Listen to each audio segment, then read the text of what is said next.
You're listening to CFRN, a community of believers who trade for a living. To learn more about who we are, what we do, and how we do it, call toll-free 1-866-928-3310, and we'll send you out a no-obligation information kit absolutely free. 866-928-3310.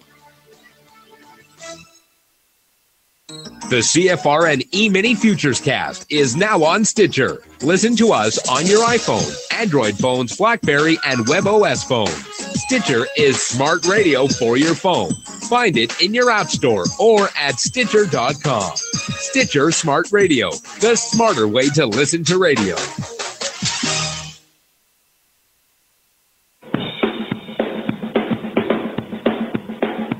Are you ready, Steve? Andy? Yeah! Bert?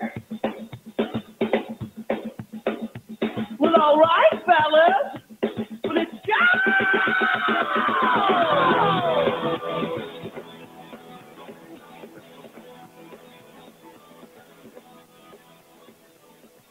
You're listening to CFRN, the Christian Financial Radio Network. Today's broadcast is brought to you by Audible. Get a free audiobook download at www.audibletrial.com/CFRN. Over 85,000 titles. Choose from mystery, romance, religion, science, technology, business, New York Times bestsellers, even children's books. You name it, Audible has it. With 85,000 titles to choose from, you're sure to find the perfect audiobook for yourself or to give as a gift, and it's absolutely free. Just point your browser to audibletrial.com/CFRN. That's audibletrial.com/CFRN. And become a part of the audiobook revolution by downloading your free audiobook today. audibletrial.com/CFRN.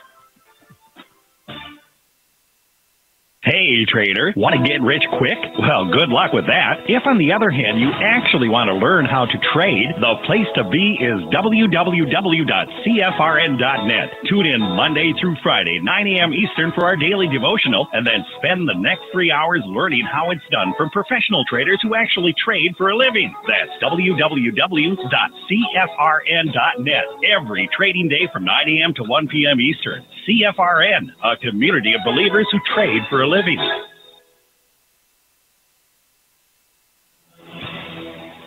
Good afternoon, traders, and welcome back to the CFRN Emini Futures Cast. This is the daily broadcast of Indeterminate Length, where we discuss all things Emini, along with some really big ideas on the finer points of trading gold, bonds, crude, sugar, the euro, and even T-bills. Joining us today from our studios in Boston, Mr. Michael Bork.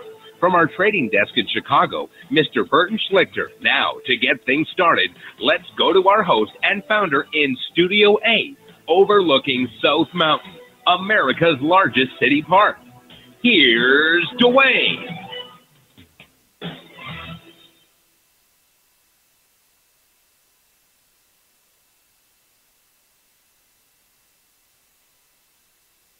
Here's Dwayne.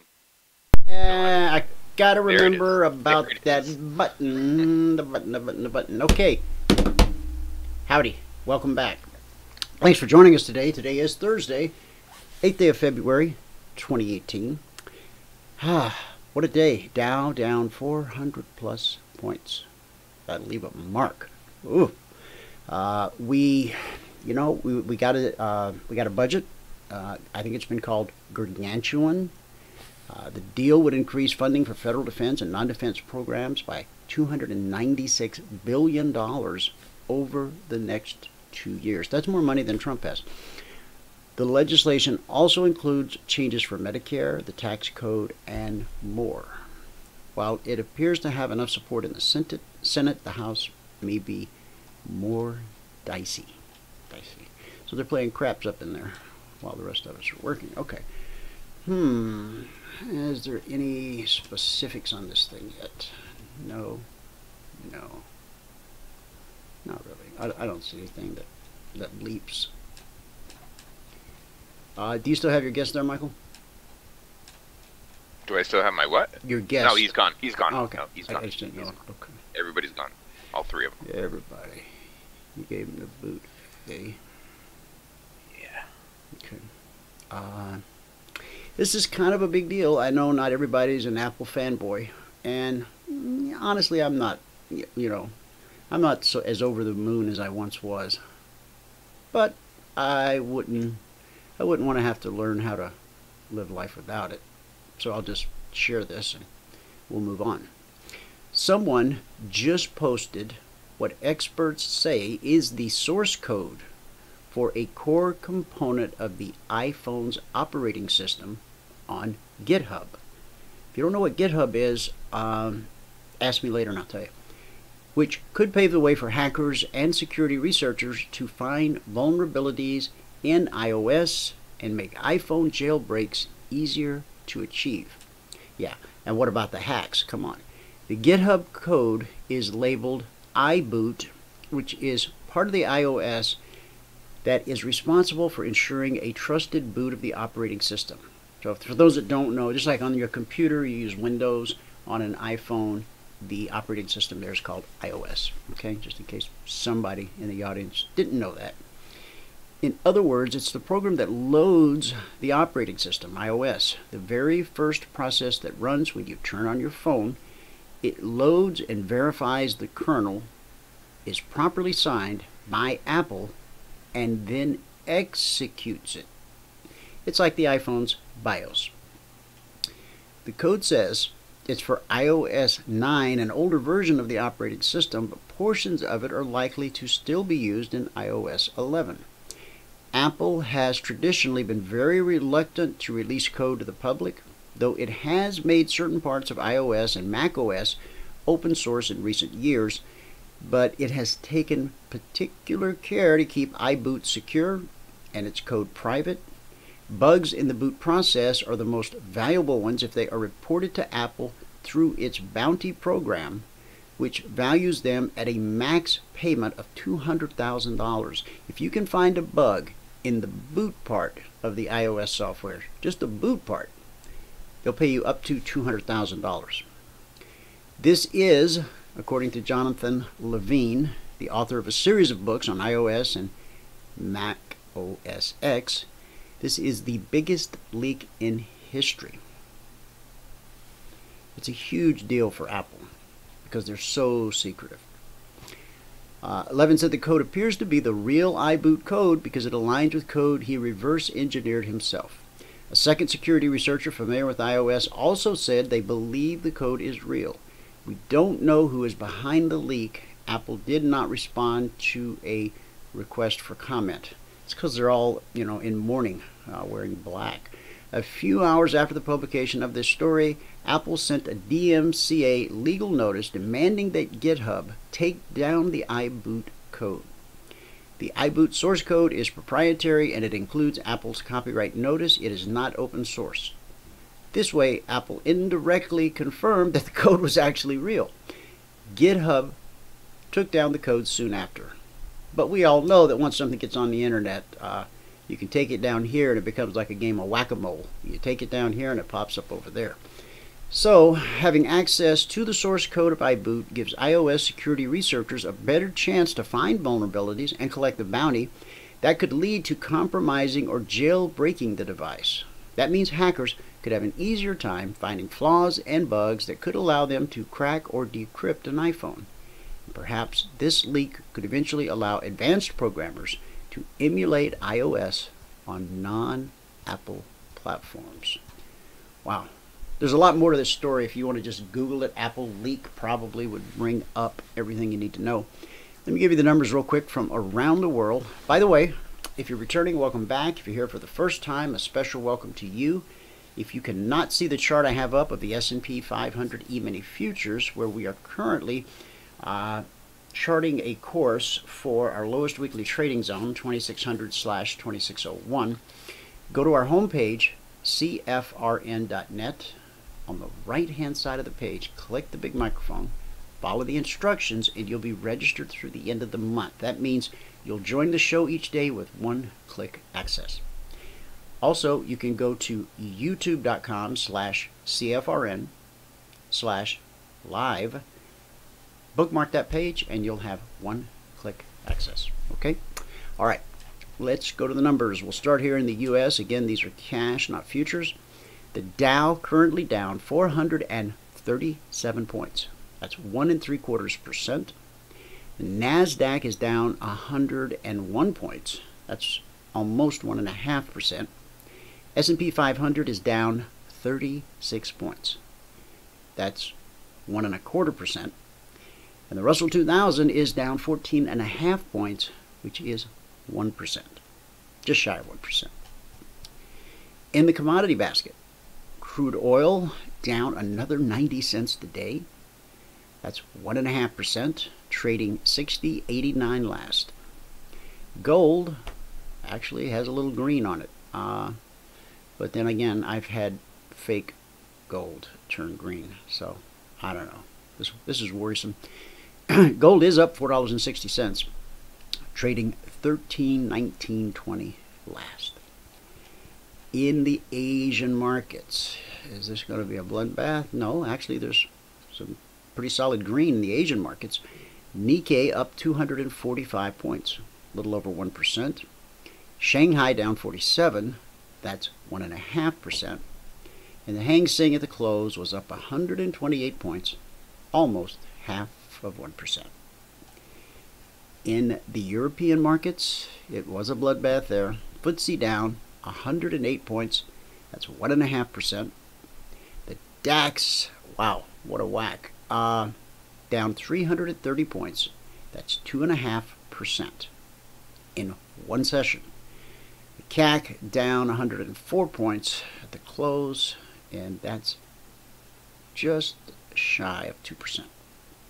So mixed in Asia, red in Europe, and certainly red here in the US of A. With that, we will turn it over to Michael. We'll get a recap of everything that happened in the live training room today. I've got to go see a man about a Keurig, but I will be right back with John and a whole lot more. Alright.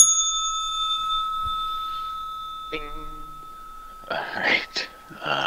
Here we go. Let me. Oh, gosh. I Take it away. Oh, I am going to. I gotta. are you woefully unprepared? I am not. I was in the middle of Why? actually doing something. You are? What? On our What'd you on do? our website. And, Yeah? Uh-oh. What were you trying to do? I was gonna Tell me. add the Tuesday meeting to it, but Okay. Well, you don't I'm have not to. sure this new router that I got is working out so well. Okay. What did you get back on your speed test? 69 download and like 6 upload. Okay, is that what you're paying for? I have no idea. Okay. I have no idea. But Right. look at what's happening right here. See that? Yeah. Okay. Have you disconnected the router and just simply plugged your computer straight in to the cable modem? I have not done that. If you do that and everything changes, then you will know in fact that the router is the problem. Is it a brand new router? Yeah. Okay. Yeah, So just- if it turns out that when you plug your computer straight into the cable modem, everything works fine like it's supposed to, go back to the router, and if it's relatively new, try and do a firmware update. And if there is no new firmware available for that router, then just Google search my blank blank router seems to be slowing me down, and you'll find some discussion forums with different little things that it could be. Some routers, some smart routers, oxymoron, where you can balance the load, like you can have different channels, and it's, see, I've got mine, I forget what the term is, but what I'm doing here with the radio show and with trading, that overrides anything else on my network. I get preferential treatment. So if there's ever a slowdown, a hiccup, it's the people, doing something else that are going to get what you just got. I'm going to get priority. So, but I don't know that you're, what kind of router is it? Linksys. Linksys, okay.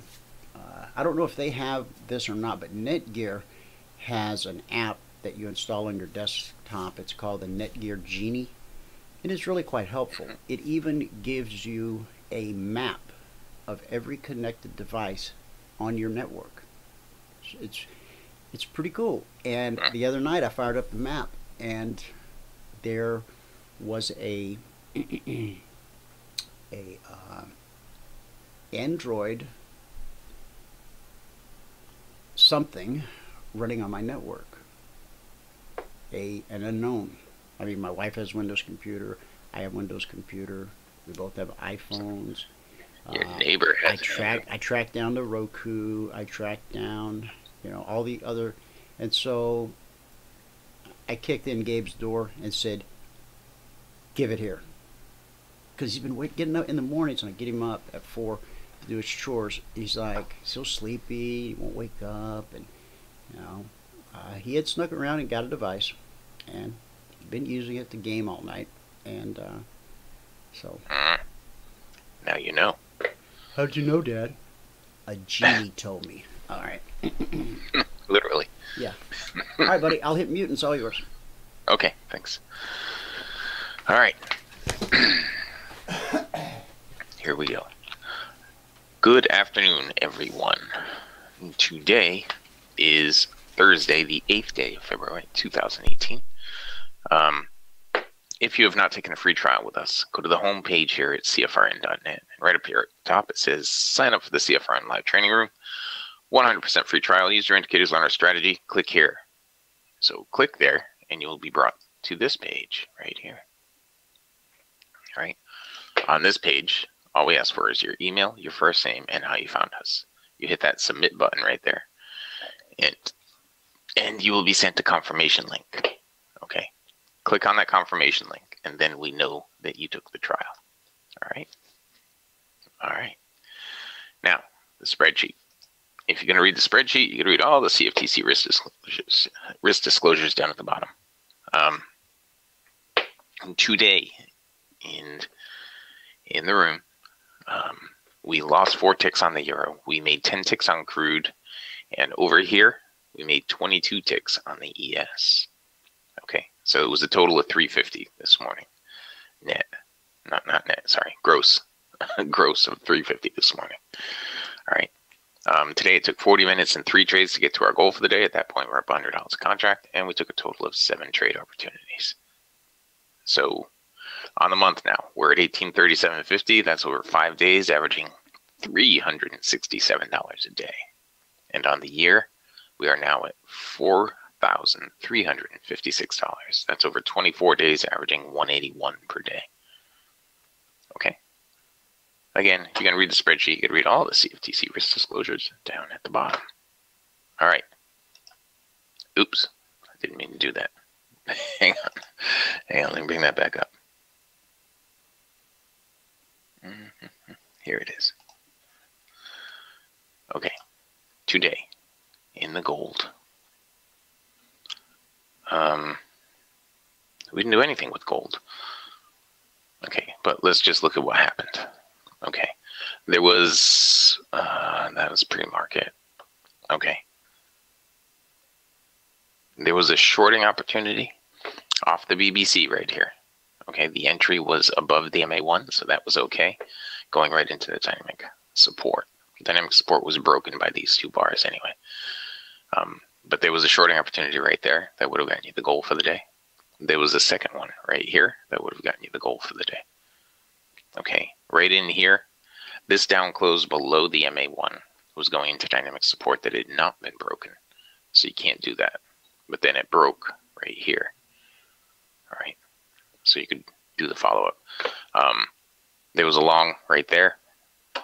That would have worked out just fine. And let's see. There was another long right there. That would have worked out okay. Okay, then way over here during the break, there was another long there and another long there. There's actually a long going on right now from 22.8 is where the spot would have been for that. Okay, that was gold today. We didn't do it. We didn't do anything with gold. And the euro. Let's see. We had a few opportunities here on the euro. Starting out right here. Oh man, we missed that, and we missed that, and we stopped out right here. Okay, we stopped out right there. So we were -8 at that point, and we missed that trade opportunity right there. We got this one finally, but we had to break even. Then we picked up 4 ticks right there, giving us, well, putting us at -4 because we were at -8. And there was another one right here that we had to break even on. Let's see, there was a short right there that went a little ways. Another one right there. And then the slingshot got all messed up. We got into the break, but there was nothing we could do here. Nothing up here because the black step line had crossed up above the BBC. Okay, but right here was a shorting opportunity. Your stop would have gone to break even once you closed below the MA1 right there. So that would have been a break even trade. And that was it. That was it, guys. Nothing else. Nothing else on that market. Okay.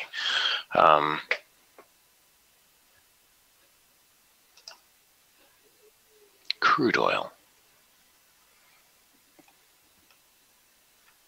Let's scroll back here. Okay, here we go. At the open, there were a couple opportunities right here. Well, a few opportunities right here at the open. And we missed all 3 of them. And there was another one there and another one there that we missed. I mean, every one of these opportunities were profitable. We finally got one right here. We took 10 ticks profit on that. That is where we got the goal for the day, I believe. Is it? I don't know, but we got 10 ticks profit there. Then, just looking at it now in hindsight, I didn't highlight anything, so there mustn't have been anything. And then in here during the break, yeah, this is all during the break right here. We had this huge leg down, punching in new lows, and during the break, it changed directions a little bit, given a long opportunity. I'm not there. Right there, given a long opportunity for the leg up. And then it changed directions again and gave a short right there. And that was it on the crude. I mean, we're +10 on the crude. We missed probably 3 trades. On the ES now, the ES has been bouncing around like the Russell usually does. So there's good volatility here on the ES. And I'm scrolling back because we had 22 ticks on the ES today.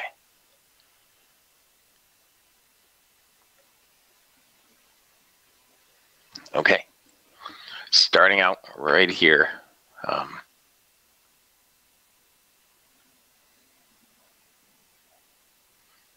No, we'll go here. Starting out here, there was a close below the trend line right there for a shorting opportunity, then another one right there for another shorting opportunity. Okay, then the cycle started going up too steep. Then finally over here, we got long on close above the MA1 right there on a momentum long trade.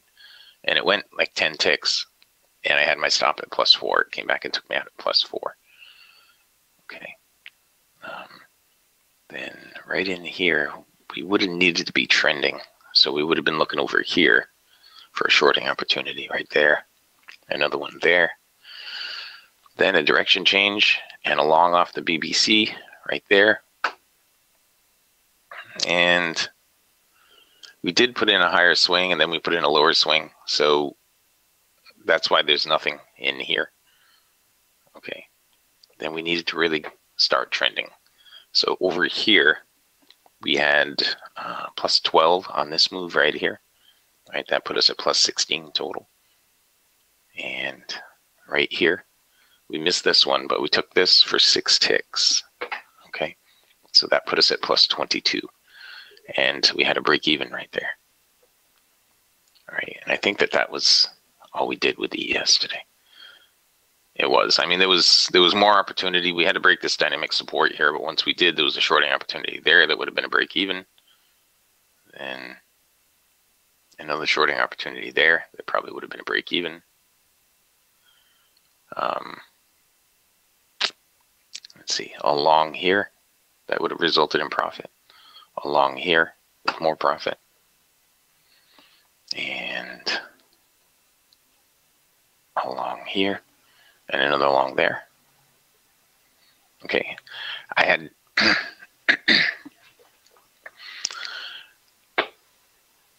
I had stuff going on today that I was not expecting during the training room. I normally would not have to deal with. That's why I ended up missing all this stuff. There was a shorting opportunity there that would have been a break even.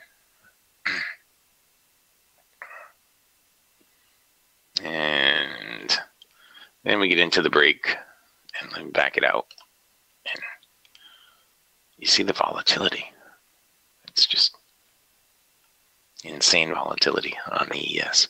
There was a long right there for the leg up. Another long there would have been a break even.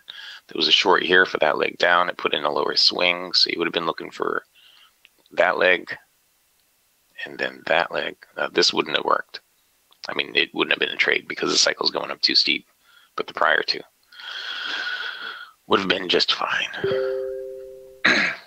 All right.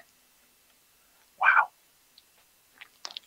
See, I was walking around with the people who were taking pictures. There was a short there, another short there.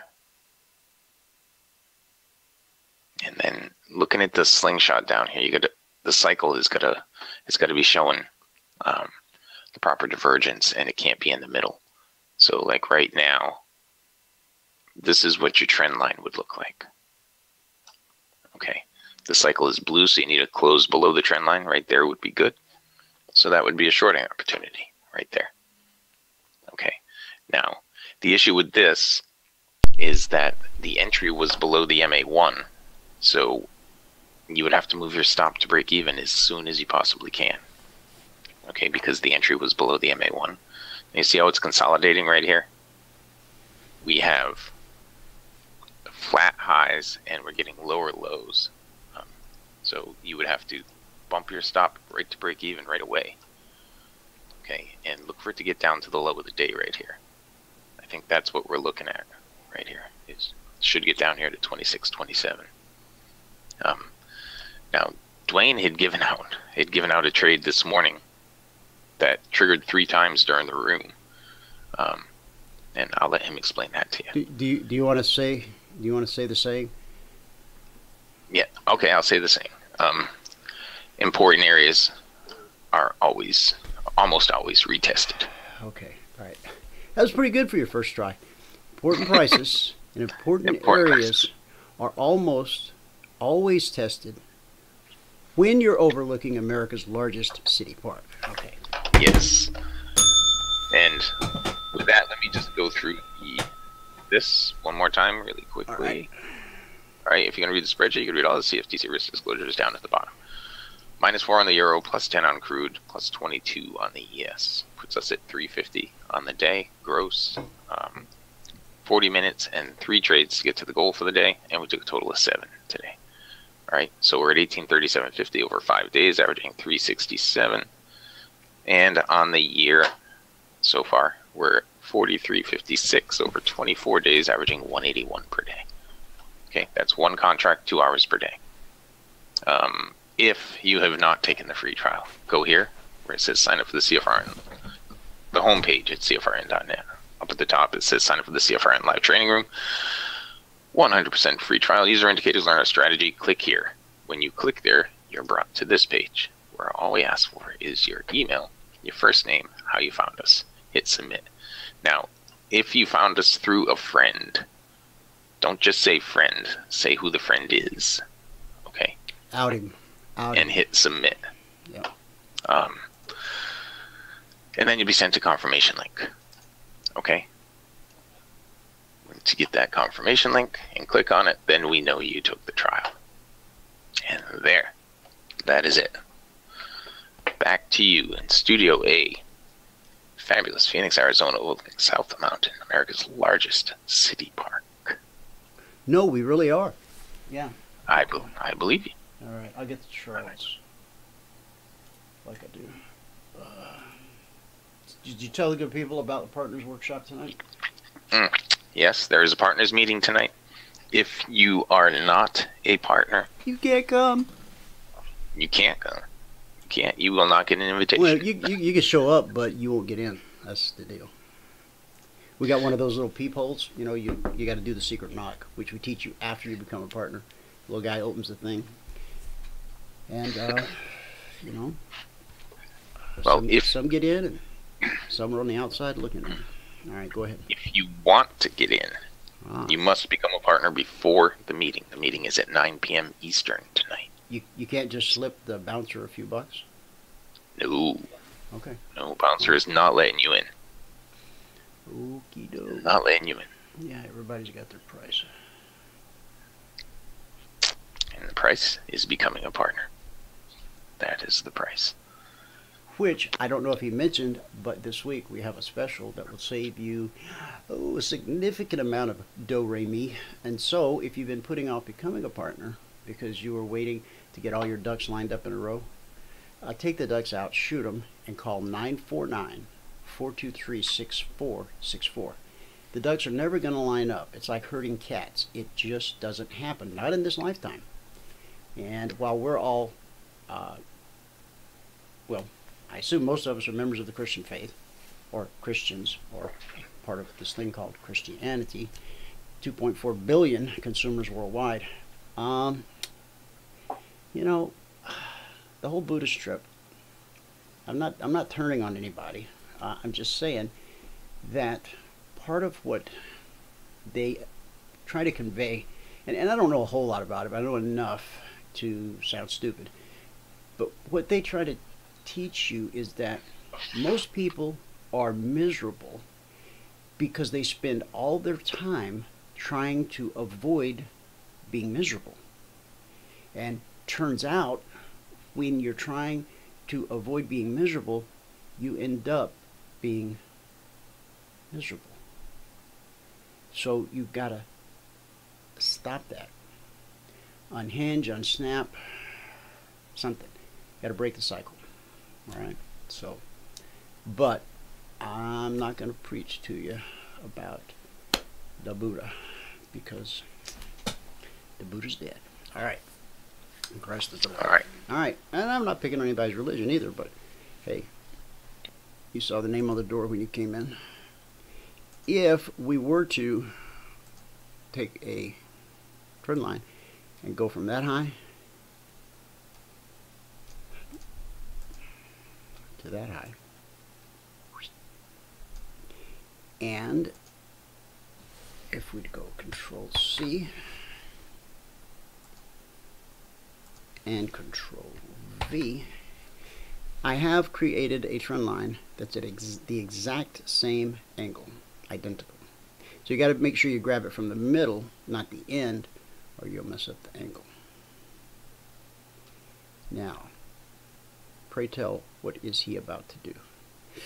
Well, see, trend lines can actually be subjective too. I could go there and say that's our price channel. Totally believable. I could also do this. Not quite as believable because I got to explain this spike right here. Okay? So, refer to Occam's razor, that the simplest solution is probably the correct solution. Because, let's say I had been wise enough to extend the trend line a little further. Right where it connects with this lowest weekly trading zone, see, as price comes down, now it could all of a sudden just drop like a rock. It would have to pierce the trend line to do it. But if it waltzes its way over, then it could hit the lowest weekly zone and still be above this trend line, or it could kiss the trend line and turn back up. But that's a pretty nice range to trade inside of. Goodness, from 27.20 down to, well, you can't do it that way. I forgot. Got to do it this way. Go from, oh, I need a white line. Go from there to there. Okay. Now I'm going to bring this over here, and it's going to tell me how wide that channel is. I'm going to line the bottom of it up at 2610.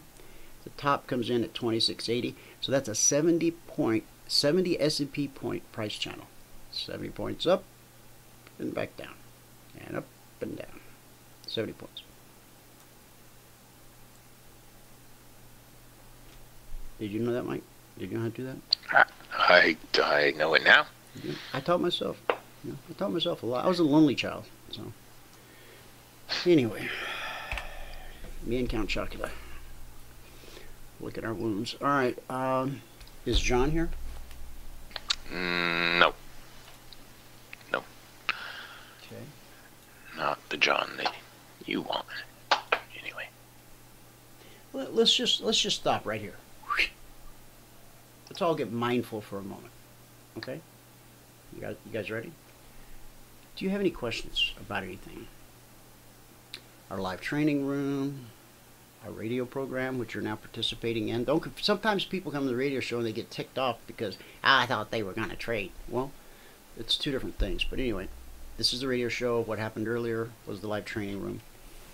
And what I'll talk about in a few minutes are the Concierge Trade Alerts, which I sent out to the subscribers last night. You know, so we'll cover all that. But there has to be somebody in the audience that has some kind of question about trading, about indicators, about something, you know. I mean, this should be the place. This should be your watering hole. This should be where you come every day, you know, at noon Eastern to get fed. I mean, I've been at this quite a while. Michael's been at this quite a while. John's been at this quite a while. But I'm sure that each of the three of us, with our accumulated years of, you know, knowledge, I still have questions every day. I don't always have somebody that I can ask for, you know, their version of the truth. So I end up trying to figure it out. I can only imagine how powerful and wealthy Michael and I would be if in 2005 there had already been a CFRN mentoring program that he and I could have entered into and learned a simple trade setup with 5 steps. You know, could be huge. Could be bigger than Bitcoin. I don't know. But you know, there wasn't anybody. There wasn't. I found a guy, but what a nightmare that was, and I'm not going to go into it. Thank you very much. So go ahead. Tell your story. I was just going to say, if we did have that, then there probably wouldn't be a CFRN. That's right. Exactly. Exactly. So I could not have said that better myself.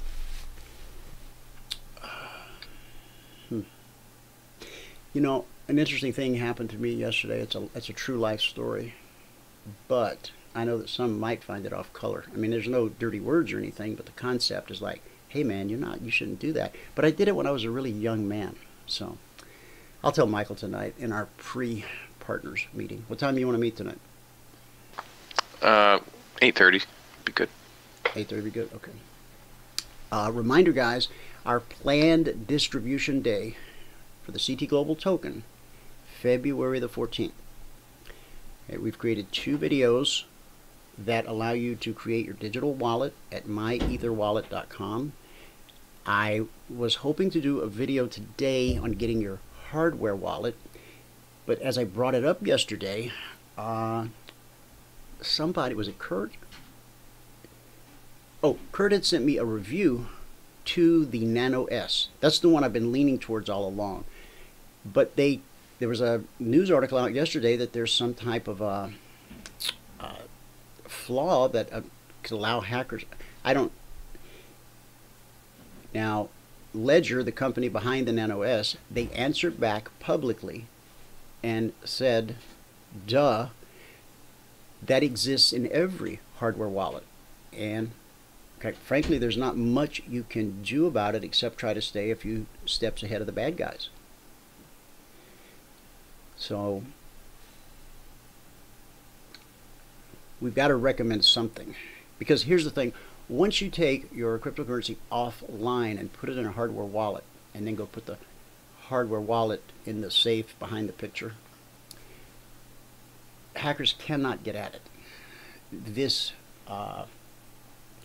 flaw, this vulnerability that they call it, happens when you're making the actual transfer. And Ledger said, if you will simply do what my Ether wallet encourages you to do every time you go to a cryptocurrency site, you've got to make sure that you're on the real site, not a phantom site, not a misdirected site. And one of the ways to know is that little padlock symbol. I'm sure you've got a tab open now. If you look up in the left hand corner, you'll see a little padlock and it says secure. Of course, the question becomes, well, can't they fake that? I don't think they can. I could be wrong, but I don't think they can. So now our sites have been HTTP for years. Google kind of frowns on sites anymore that aren't HTTPS, which means it's a secure site. So Christian Traders is secure. Crypto Daily Info is secure. We've got to get the podcast site secure, and a couple of others. CFRN is an issue because it's built on the Squarespace platform. You can't migrate to the new version, and you can't get secure on the old version. So, and the site has something like 2,000 pages, and so moving it somewhere is, you break all of your organic links. It's just not pretty. So let me ask you a question, Michael. You got a second to answer, since nobody in the audience. Oh, somebody did have a question. Yay, person. What commodity market did Kwai Chang Kang like to trade most? Was it rice or platinum? Ooh, no, his currency was broken lives. That was his currency. Ken says, I'll be driving all day on 214. If I send my lengthy digital address to you by email, will it be fine and I access it when I return? Absolutely, Ken. In fact, I'm gonna take a look into something today about setting up. You know, we could use Telegram for this because Telegram is so secure. I've never heard of a hacker being able to compromise it. And since we already are set up on Telegram, we could get you set up on Telegram and you could send us your account. I mean, well, here's the thing. Even if your account, if your address fell into nefarious hands, not much they can do with it. If I gave you my bank account and number, or if you stole it, and you walked into my bank and said, well, I want to get some money out of my account here. Oh, could I see your ID or what? You know, we don't know. It's like, that doesn't do a bad guy any good. Account numbers are a dime a dozen. It's the password, it's the private key, it's all that stuff that, you know, keeps you secure. So anyway, so here's what I was thinking, Michael, is what if, you know, there is a lot of cryptocurrency podcasts out there, and they're created at all different levels. Some are very cerebral, some are funny, some are, can I put you on hold 1 second, Mike? Yeah, and John is out there now too. Okay, John, I'll get your mic open in just a second. I'll be right back, 2 seconds.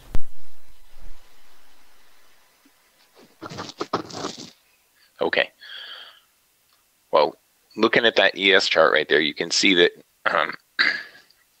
we're looking for that. I'm back. That candle. Well, Go ahead. That was Keep just talking. seconds. Keep talking. I was buddy. just saying we're looking for that candle to work its way down to that trend line that Dwayne's drawn there. Yeah. All right.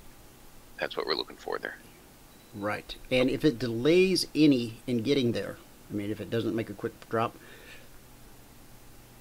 this trend line extended out will hit the zone. So it doesn't matter.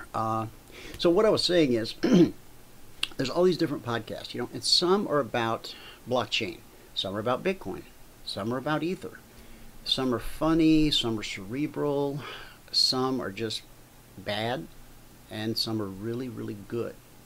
And I was thinking, you know, if a person has to go out and hunt down all these different podcasts so that they can stay on top of what's, you know, really going on in the world of cryptocurrency, that's horrible, you know.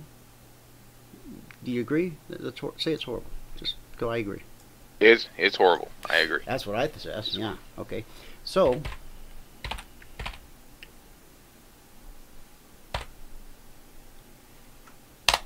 ladies and gentlemen, CryptoWorldRadio.com.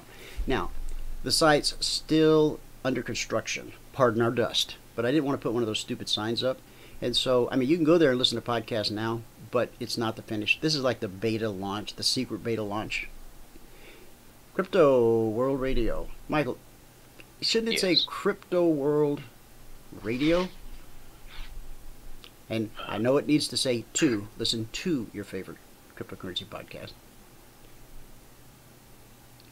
Yeah, you do got to get the word "to" in there. Well, definitely the word Crypto "to." World Radio.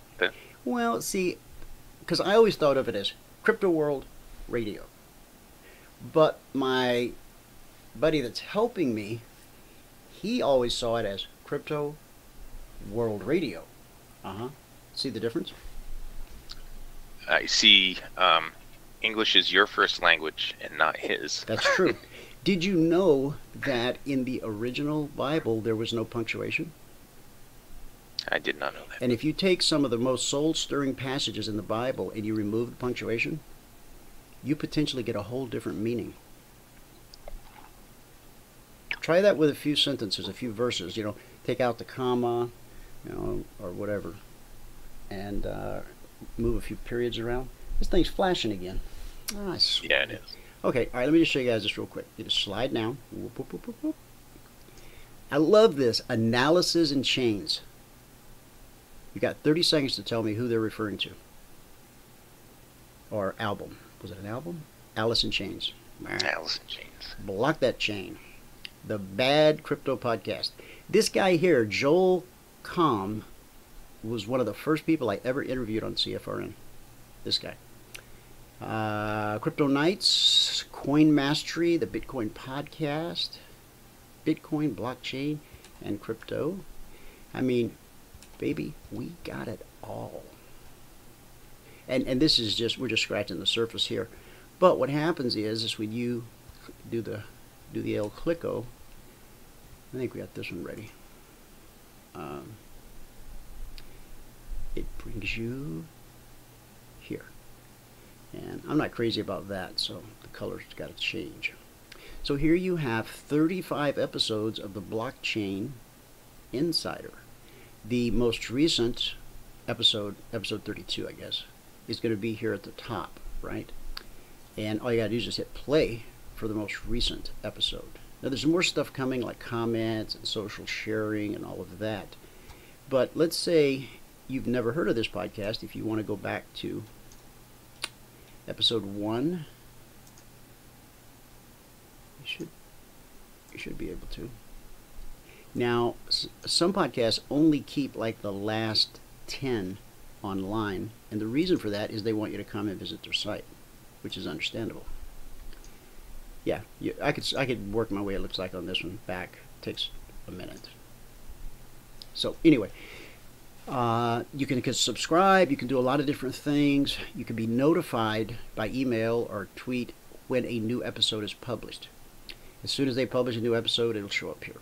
So anyway, all in all, I think it's going to be a great site, and it will be to cryptocurrency what Podcast Alley was to the first podcast. All right? All right. That's it for show and tell today. All right. And we're almost down to that trend line. And let me get John on here. Yep, John is here now. Hey, John, your mic's open. Welcome to the show. Sorry for the wait. Hi, John. All right. I gotta ring his phone. Man, that thing is coming down, isn't it? It is. Okay, guys, now here's the deal. My phone's dead. My phone's always dead. Didn't they catch Apple down doing something, slowing people's batteries down? Something? Hey, John, is that you? Okay. Hey, John. There he is. There he is. How are you? Welcome to the show. Sorry for the wait. Well, remember, how you doing? Remember I said yesterday I thought it was going to be a bad down day, and unfortunately, you did say that. turning out the way. And you know, it sort of fooled us a little bit this morning by the way it opened higher. You know, after it, I mean, it was very impressive the way the market rallied up last night, and if it had been able to continue, it would have been awesome. But you know, now we're kind of right on a possible turn here, on a basis of a three-wave pullback from yesterday's high.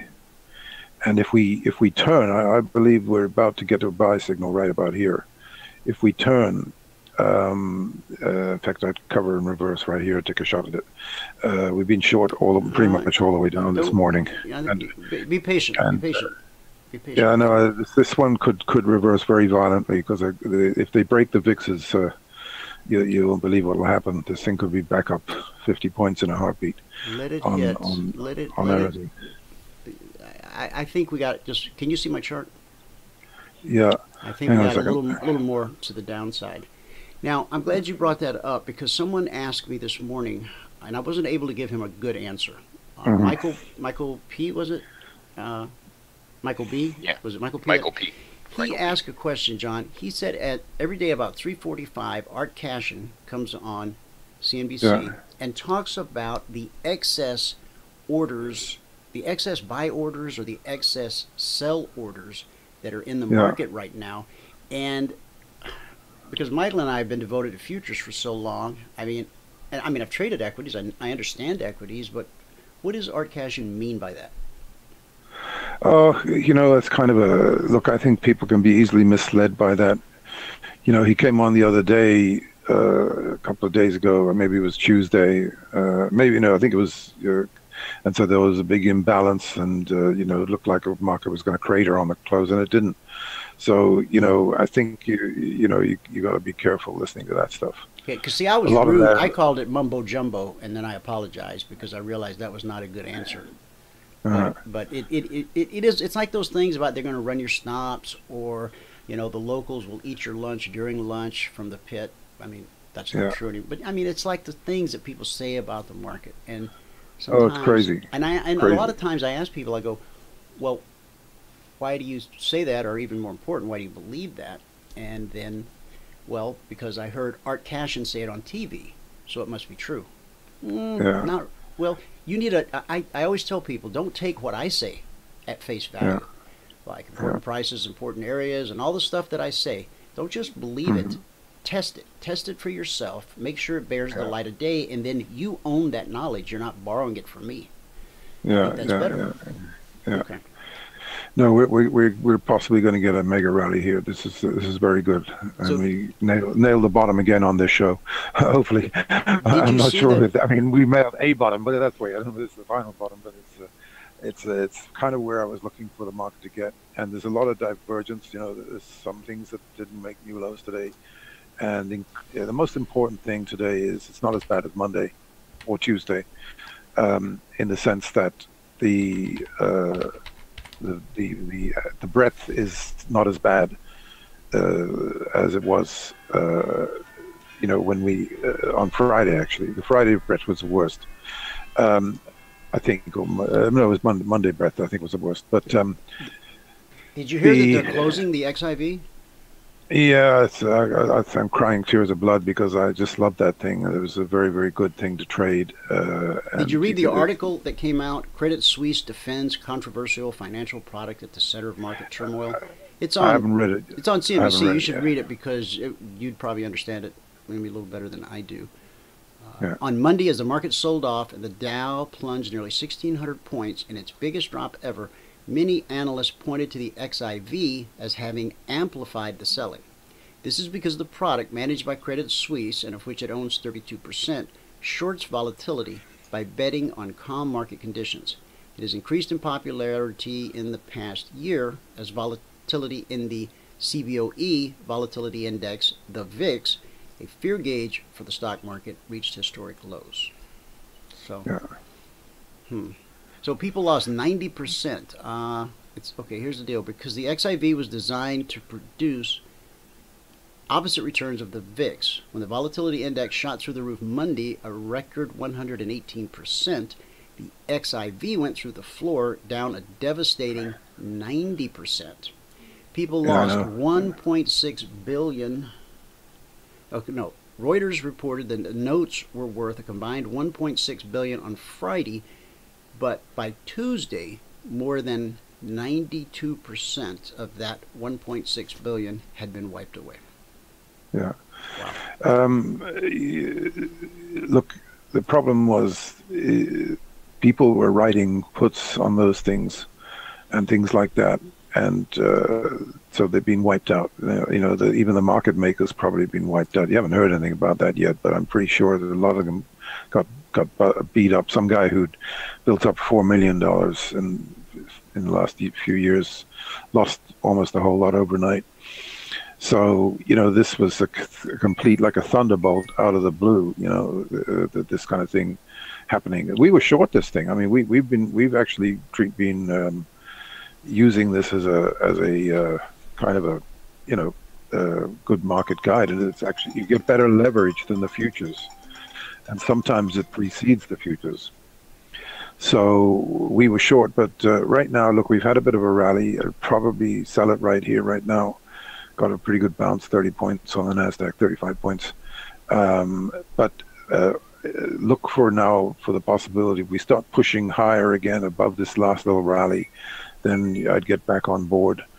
And I think that, by the way, remember Twitter, my recommendation? Yes. It got up, it's opened at 34 something this morning. Up dramatically on earnings, believe it or not, and remember we said it might go to 34, or some fella came out and said 34, and we agreed with him. Well, it hit 34 this morning, so that's and we just actually bought it a short while ago near the low here for a rally. Now we're coming off again, so this is not so good, but we'll see whether it goes all the way back down, or the VIXs are still too strong for my liking. So, but we got a bit of a pop, and now we we'll have to wait and see if it holds here, and it may hold. So that's. All right, let's take a look at... I think they might be interviewed. Look, the good news is that when you see the gold and silver, by the way, we put a buyout on the gold, really almost at the bottom this morning, around 13.14 or so, and on the silver down near the lows, although it hasn't moved too much, and the copper and everything else, the platinum and the rest, except for the palladium, and the shot up. The gold shot up. I think the gold, if you look at the dust, the nugget. If you, by the way, you just bought the dust at 60 J dust at 60.60 a while ago. It's at 61.60 right now, and we bought the dust at 27.10, and I think it's at 27.70, 80. Just thought they might go up again one more time. Now the nugget got down to a double bottom, and I noticed that it took off from there. The fact that it's coming back like this is not so good. I don't like this too much, but if we do reverse, later today, and we start going back up on these gold stocks, the bottom may be in on the metals. So, hey John, speaking of reversals, could you see my chart right now? Hold on.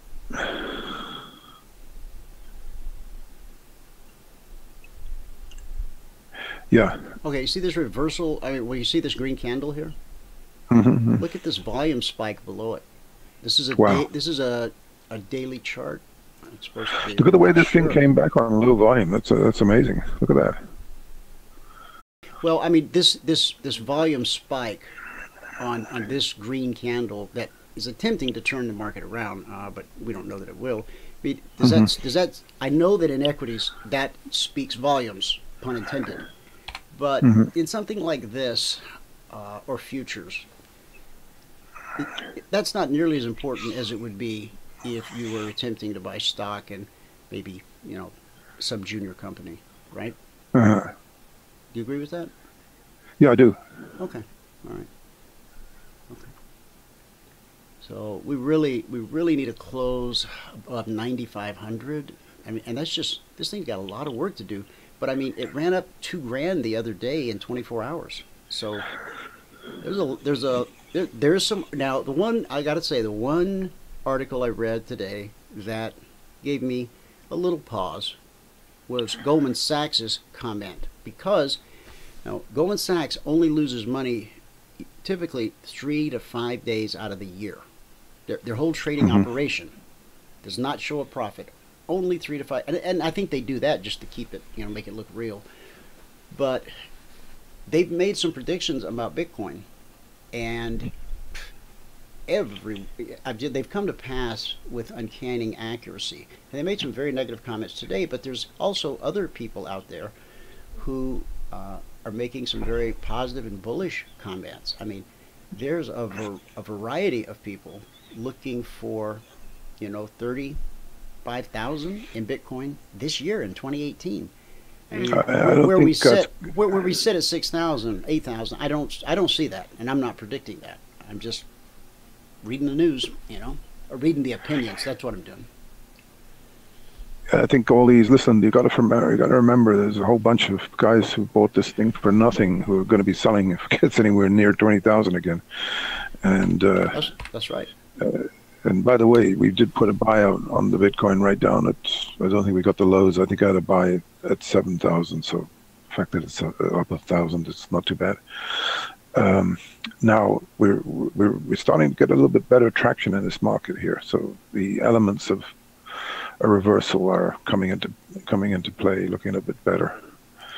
So you know, if we start cutting some losses here, I'm telling you, you're gonna get a rally off this thing you can't even imagine.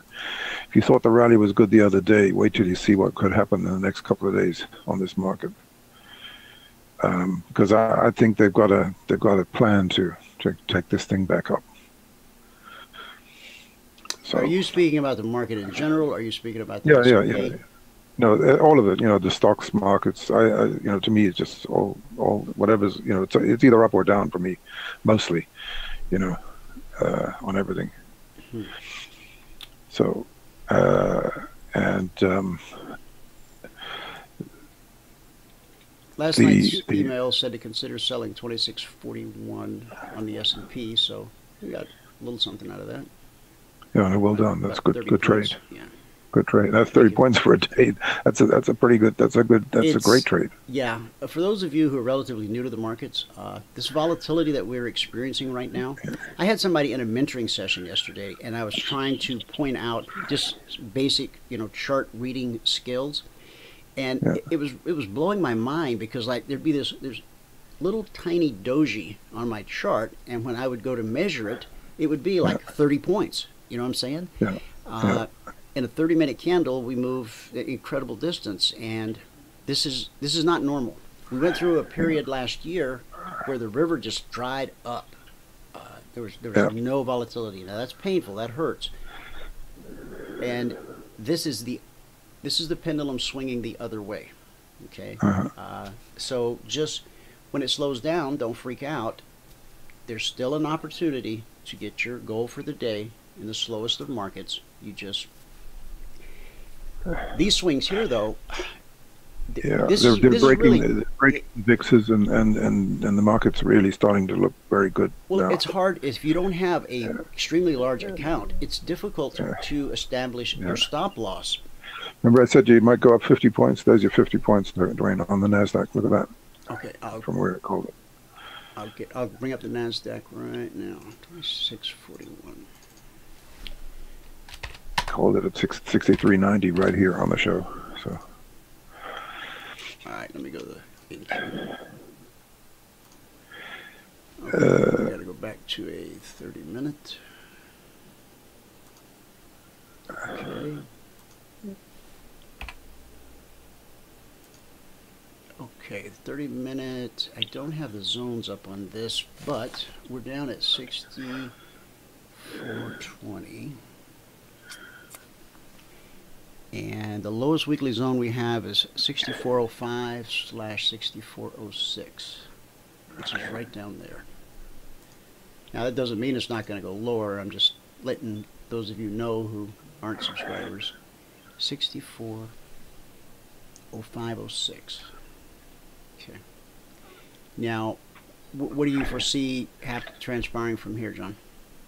Well, because of the way that this market is today, I mean, honestly, I wouldn't rule out some kind of a retest, or even another leg down. But I mean, all I try and do every day is play for the rallies, and the moves, try and get on them, right at the lows if I can, take as much as I can, and then, and today it's a sell up here now because it's still too risky to sort of hold for a higher trade. But look, if it doesn't pull back much below 64.25 or so, 64.20, it may mean that we're going to take another shot here. Here we go. Look, it's starting to get better already.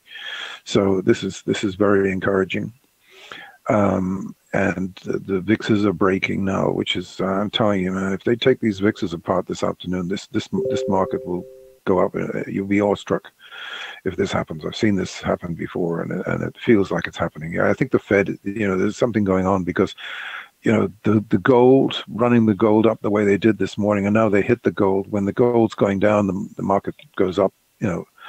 It sometimes precedes a rally. So these are all the things that I'm taking into account all the time to arrive at these decisions. So the most important thing so far today is in a way, first of all, the breadth is better. So we're going down on better breadth. Okay, so it's not as bad as it looks. The indices might be bad, but the internals are better. The second thing that's going on today, at least, it could get worse. That's the risk, so you have to be ready for that. The second thing that's going on today is the VIXs have gone right back up to almost where they were when we were down on Monday, down at the lows, Tuesday rather. So that is, and what that means is, we're nowhere near the lows right now. That's really that's the whole point of what I'm getting at. We're nowhere near the lows at the moment. So if we do start to mount a reversal here, the stronger it gets, the better it gets, because if everything starts improving and the VIXs start going down, then it sort of feeds on itself. And look, you just saw two absolutely spectacular rallies yesterday, the day before yesterday, and today. And if you remember what I said on Tuesday, I said, my fear is the market will go up in the morning on Wednesday and come down in the afternoon. And to be honest with you, it did everything to kind of dissuade you from seeing that. But then it actually happened. Now, the really bad news of what happened yesterday is the Dow was up 400 something points and finished down on the day. Or, sorry, no, I think the Dow might have finished a bit up, but everything else finished a lot lower, which is a typical last man standing setup. And the last time we saw anything, and we've never seen that before. We've never seen the Dow reverse 400 points negative in the day, like we did yesterday. I don't think that's really that. So that is a kind of a scary thing. And we've played, we've kind of what's the word? Vindicated that view today by the Dow being down 500 or 600 points or so. But however, if we so we've kind of, in a way, yesterday's sell-off has more or less foretold what was going to happen, right? now it's the opposite. The question is, have we gone down far enough on the Dow to justify yesterday's sell-off? And it's starting to look like we have. So so on the contrary, if we close up if we close back positive today after being down 500 or 600 points, that will be amazing. That will probably set the market up for a very strong close tomorrow, and sort of set us back on track to where we were before all this happened. If we don't get that, then it's a different ballgame altogether, and it's probably quite dangerous, because if we really have a bad down week this week, I'd hate to think what's going to happen next week. So that's it in a nutshell. But right now, look, if we start cutting the futures losses on the Nasdaq to less than 100, that's a really good thing. In fact, we're starting to do it right now, and this is fantastic. It's starting to go really, really well. I really like this. So.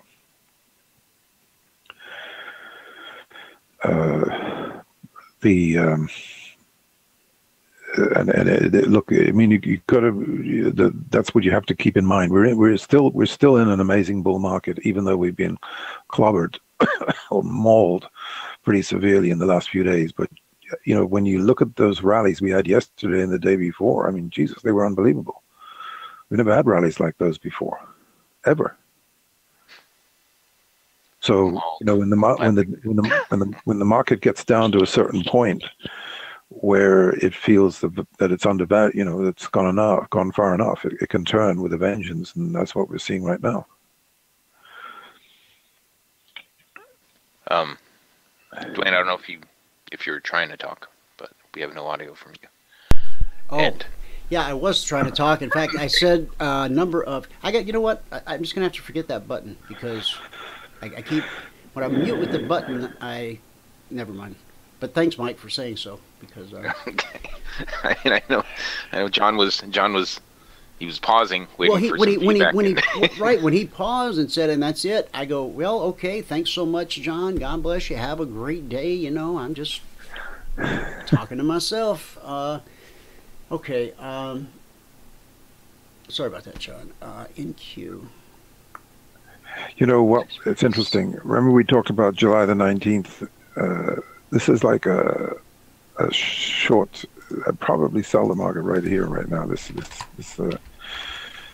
going to start coming back. So it might consolidate here a bit and sort of get its breath and see where it goes. But you have to be pretty quick in and out of these things. Now, July the 19th, we went from 14,000 down to 12,500, or maybe it was about 13,000 in a month. Okay, we've done the same thing on this market in less than a week exactly so far. So pretty much a week.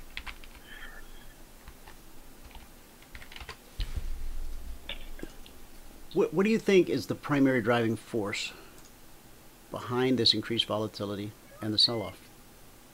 Do you lay it at Trump's feet? Do you lay it at the Democrats' feet? Do you lay it anywhere, or is this just I think Janet Yellen had a lot to do with it. When she made these comments on the Sunday morning show, that was a bit of a below the belt hit. Listen, she lost her job. She didn't get reelected, so who knows if she.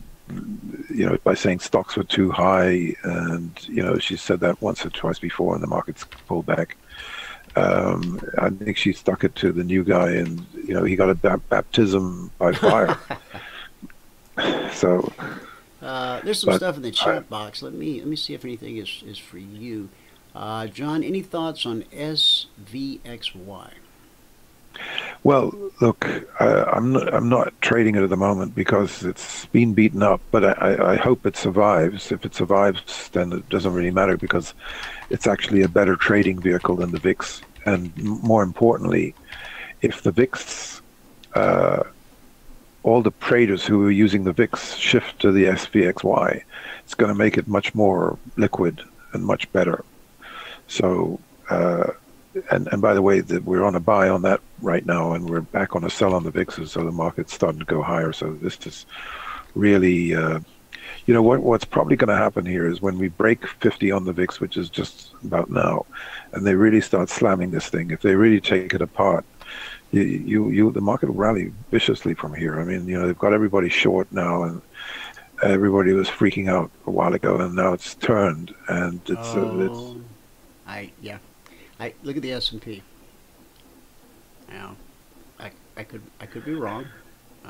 It's happened on more than one occasion, but I see price coming up, getting back above the trigger because important prices and important areas are almost always tested.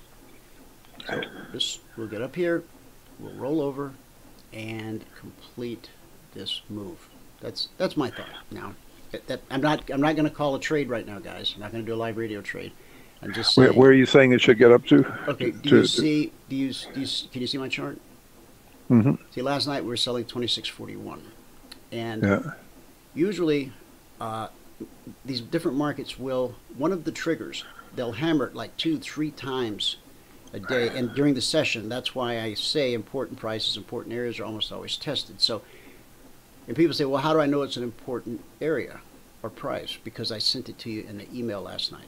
So 26.41, we came down through it, and we got down to a low of 26.13. So whatever that amounts to point-wise. But we're going to get right back up above it, and then we'll roll over and come back down. Now, here's the thing, guys. On a 30-minute chart, if you wanted to take advantage of this short trade, your stop needed to be way up here, okay? Yeah, so you got to go down to a 5-minute chart on a lot of these trades to find a suitable entry. But if you're going to trade it from a 30-minute, your stop's got to be here. Now, if this thing comes up and rolls over, you're going to have a new swing high. Not here, but down here, which makes it much more realistic to trade. So I can kind of see what might happen here, Dwayne. You go up to 26.41. It goes a little bit above it, maybe 26.45 or so. Yes, sir. That's right. Mm-hmm.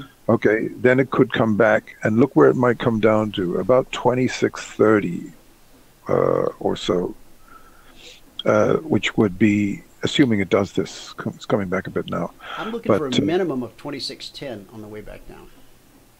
No, I'm not sure. Well, it might. I wouldn't rule it out. But if it comes back, and better put it this way: if it comes back and holds 26.31, 26.28, then you would have a sort of a perfect. And then it started going back up again. That would be a perfect sort of a bottom, and that could happen. It depends on depends on kind of what happens with the VIX today, how much it goes down, and whether it's but so far we've had a good rally. I mean, we're still down 500 points on the Dow, so it's not exactly a party, but let's see how it handles the next half an hour or so here. Okay. In the meantime, look at the energy sector. That's been absolutely clobbered here since we sold the highs, a couple of weeks ago. It's just, and it's not even sure. It might have bottomed here at 60. You're talking about crude. 61. Yeah, the crude. Yeah. Let me get over to that chart. So, how did I just figure out that was 20? That was a 28-point drop. 28 S&P points. Wow. And that happened in the course of an hour. These two candles right here, 28 points. Yeah, when this volatility does decide to leave town, things are going to seem mighty quiet, mighty tame. But it's all right. Okay, so now let me go to crude. You mentioned crude. Okay, on a 30-minute. Now, our lowest weekly trading zone for crude was 61.75, which is, so we overshot that.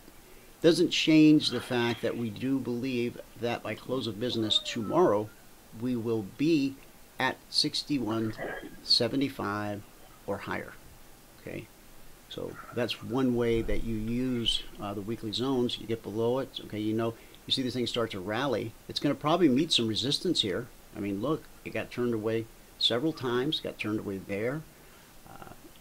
But when you take out these highs right here, you could have a nice Friday going long up here, if that's how it, you know, works out. I mean, there are no absolutes, there are very few absolutes in trading. Let me say that. That's a better way to say it. There's very few absolutes in trading. But I absolutely believe that what I just said will come to pass until proven otherwise. Until proven otherwise. So. Yeah, it's starting to, I mean, this, look, if this was the low that we saw here half an hour ago, this would be very encouraging, because right now there's a sort of a perfect three-wave pullback from the recent highs, from the highs of yesterday. And, you know, what the good news is, if we start going up from here, you know, once we get above about 64.60 on the NASDAQ, 2640 on the S&P, you know, this thing could really fly. It could really go a lot higher. So those are the key points right now. Okie doke, John. Yeah. Well, listen, thanks for the invite. Thank you, sir. Appreciate it very much. Pretty excited. Okay, yeah. You're welcome. All the best. All right, take care. Bye. Okay, that's the next zone up. Let me get John's mic for him. Okay, here we go. Yeah, next zone up is 6385/6390.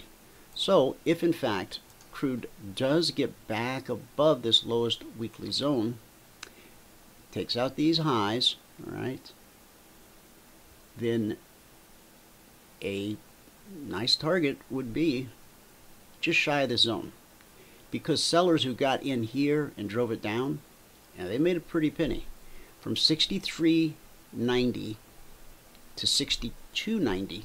That's $1,000 per contract. 61.90, $2,000 per contract. Yeah. All right. So we went from zone to zone, overshot the zone. We keep coming back to the zone. We're trying to come back to it again now.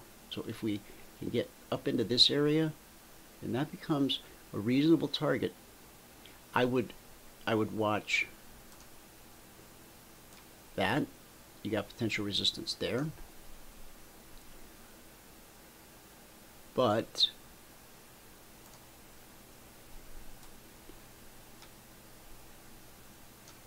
you got some clear sailing. You got really clear sailing right there.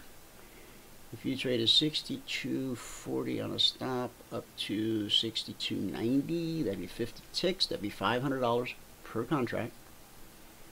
10 contracts, that's $5,000. That's a nice Friday. Yeah, it is. But we'll have to wait and see if that's going to happen. All right. Last night on the alerts for crude, we said to consider buying 62.05. Yeah. If the opportunity presented itself, and it's out to get me. 62.09. Just enough to trigger the trade. Yeah. So this was either a walk away or a stop out. If you're on a 5-minute chart and you found a suitable entry that gave you the risk you were looking for, the amount of risk, then it's definitely a stop out. If you stuck with a 30-minute chart, then it's a walk away. So it's one of the two.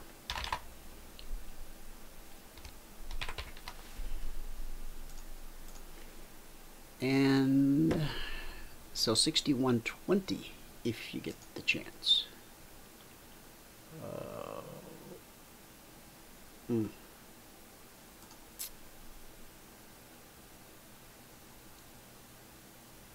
This is crude misbehaving right here. That's what this is.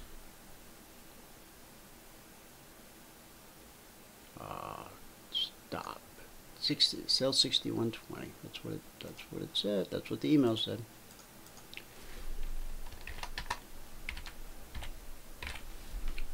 Well, gee, you didn't make a boatload of money on that trade. I mean, why are you showing it to people? Well, because that's the truth about trading.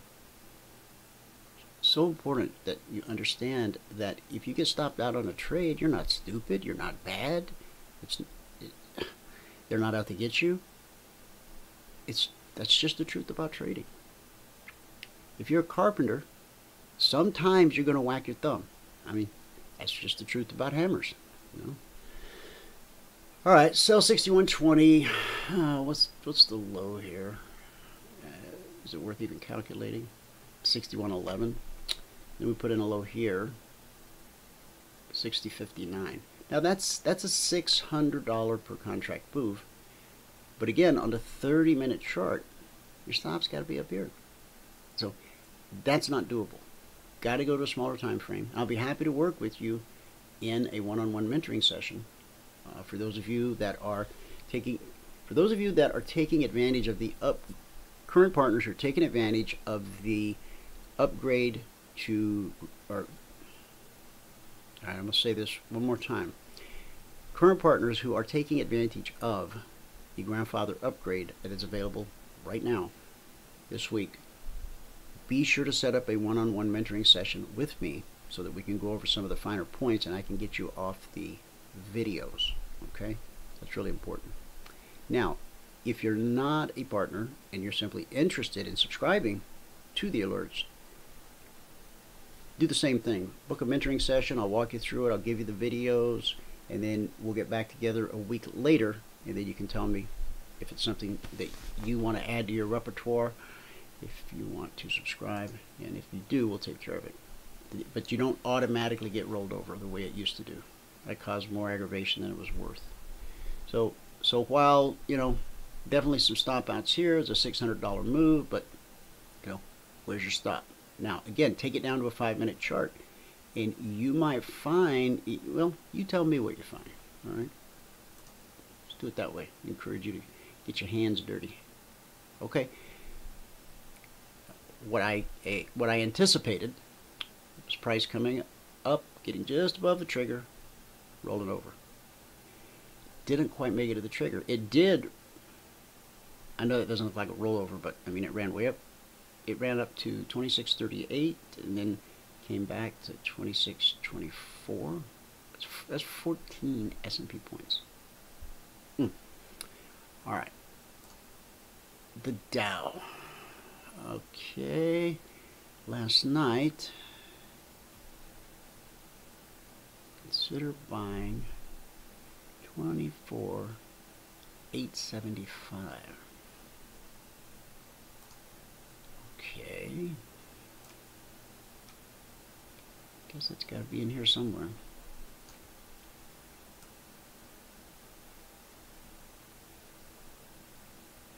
All right. Suffice it to say, if you bought 24,875, you got up to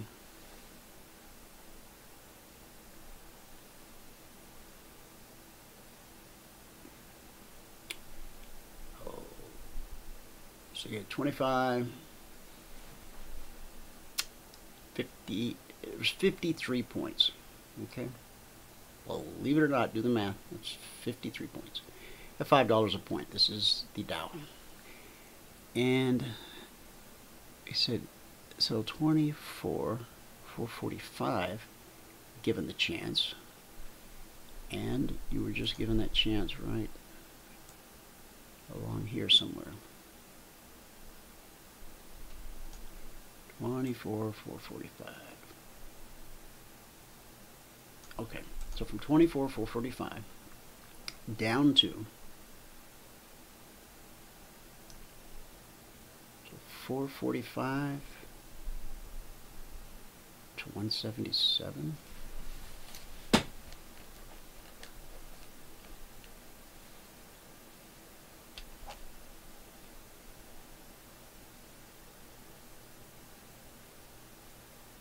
$268 points. Ah, come on. Here, let's spread our tiny wings. Okay, that looks a little more doable. So again, the number was on the Dow. Consider selling 24,445.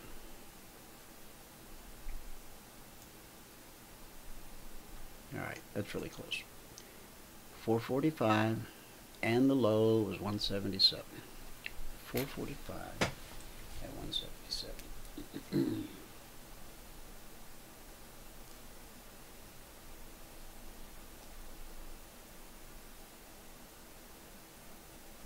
It's 268 points. It's $1,000 per contract. Right there. We never get out at the swing high or swing low. Why? Because we trail our stop. And if you trail your stop, you'll always leave a little something on the table. Okay, last night on the Russell, the long side never triggered. Our short side, did I mess that up 2 nights in a row? No, it was gold I messed up the night before. Unbelievable. Lars, I'm really sorry. You know, Lars is always kind enough to call me, let me, or email me, let me know when I make a mistake. And well,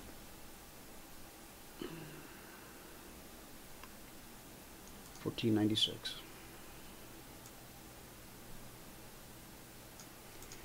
From $14.96 we got down to 92, so 4 points, $50 a point. And then from 96 we got down to 76. So that's 20 points, $50 a point, $1,000 per contract available. In Q, we already walked you through that. Lowest, and this is the lowest weekly trading zone. There's a pop there for 200, 600 per contract, 1,500 per contract on the short side. This volatility is just incredible. I mean, it really is. All right, our lowest weekly zone for gold is way down at 1290. 1290/1291.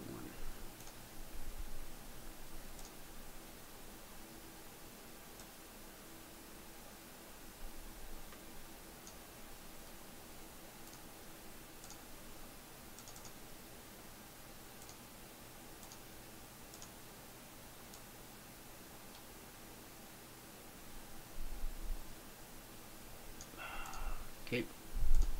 And then above that was 1319/1320. I think I did these with you guys the other day. And then 2728. And then 3940. Yeah, okay. Okay, so last night, gold, the email said to consider selling 1312, which was a little sloppy, but it was a trade. 1312, low here was 13, yeah. This was the move that actually had some legs, got down to 1309, not a big deal. On the long side for gold by 1324, really? What's the swing high here? 2450. You know, what are you going to do? I'm going to go back to the drawing board, and this time I'm really going to figure it out. That's a worse mistake. Those are the worst words a trader can ever speak forth into the universe. Okay? I mean, I have known people that would spend like oh, today the 12th? Well, that looks like WASD right there. But today's not the 12th. Did the WASD come out today? I don't think so. Well, I don't know what caused this. And we wouldn't trade it. We wouldn't trade that. Yeah. We wouldn't trade that. It's some kind of exogenous event there. I don't know what it is. If somebody knows what it is, feel free to clue me in. Okay, go back to the S&P. Oh, there we go. There we go. Sometimes you just gotta be patient. So now it gets itself above.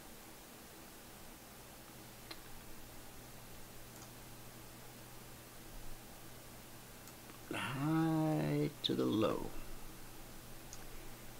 Okay, so that 2641 of ours from based on this high and this low, that's a 38% Fibonacci retracement. So if you can get up between the 38 and the 50 and roll over, I think the next time down, it will give us what we were looking for.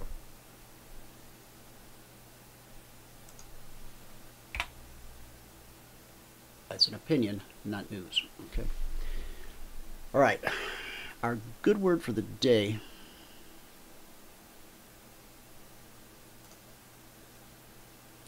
talks about being blessed in every way, in every area of your life. Ephesians 1:3. Blessed be the God and Father of our Lord Jesus Christ, who has blessed us with every spiritual blessing in the heavenly places in Christ. Ephesians 1:3. Farmer Brown, you know Farmer Brown. So the story goes, lived during the Great Depression. He was having trouble keeping up the mortgage payments on his farm. Eventually, the bank gave him 30 days to catch up on his back payments or face foreclosure. Then something wonderful happened. A man from an oil company showed up on his doorstep asking for a lease to drill for oil on his land. Since he was going to lose the farm anyway, Farmer Brown decided it couldn't hurt. Well, that oil company drilled and hit a gusher, 82,000 barrels of oil a day. Immediately, Farmer Brown became a millionaire many times over. Now, here's the question. When did he become a millionaire? Was it when oil was discovered on his farm?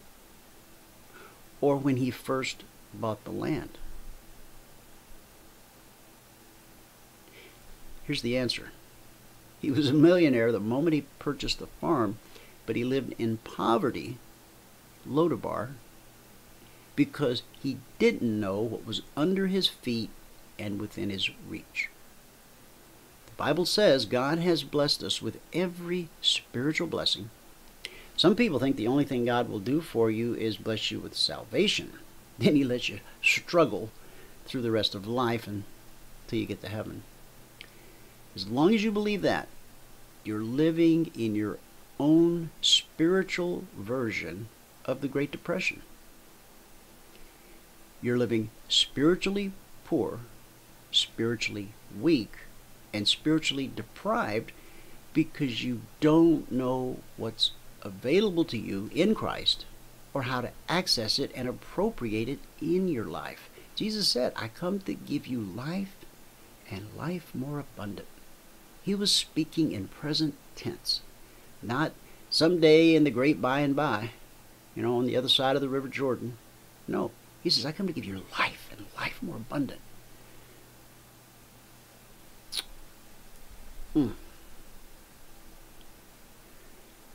You've got a choice to make. You can go on with the status quo, or you can recognize who you are, the son or daughter of a king. You can refuse to live in Lodabar. And if you don't understand the correlation between poverty and Lodabar, you really owe it to yourself. I'll give you a hint. Jonathan lived in Lodabar for a while. Look it up. See what you come up with. I think you'll like it. All right? So, because you have royal blood in your veins, yeah, son of a king, refuse to live with a poverty mentality. Read your Bible. Spend quiet time with God.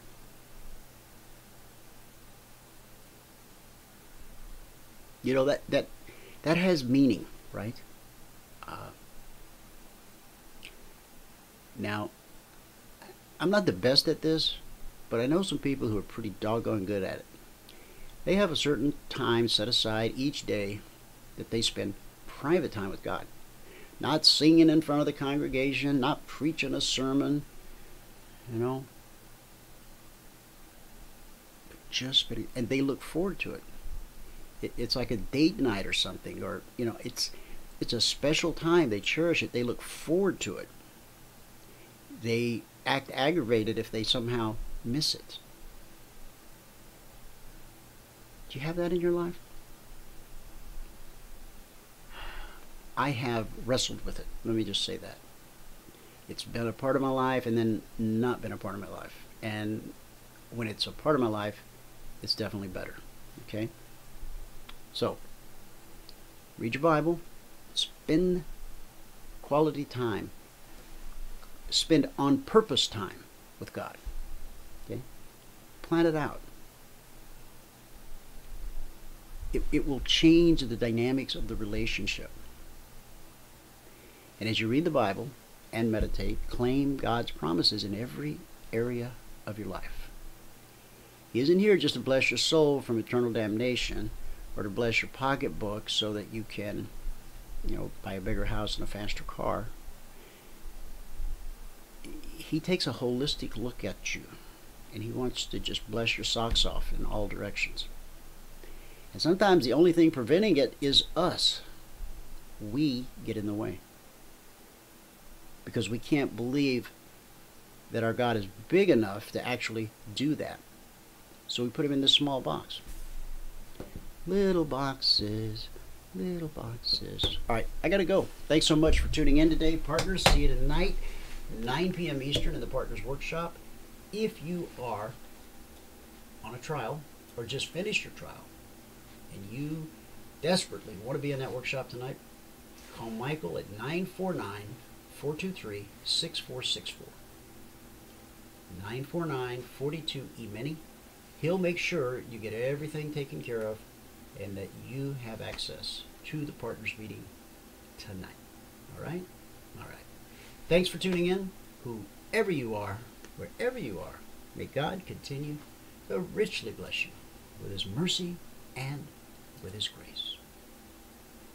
And I'll see you at the bell.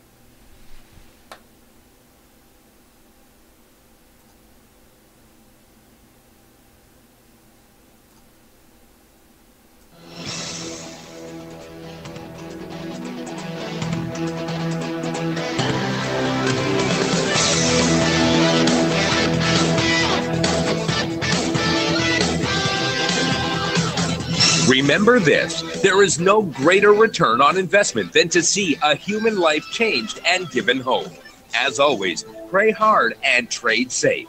Any financial information discussed on this show is simply the opinion of our host, Dwayne Reeves, his co-hosts, and guests. To learn more about trading Emini Futures or to take a 1-week free trial in our live trading room, call 1-866-928-3310. 866-928-3310. Information discussed on this radio program should not be construed as a recommendation to buy or sell any security. Always do your own due diligence and consult with a licensed securities broker or financial planner before making any investment decision.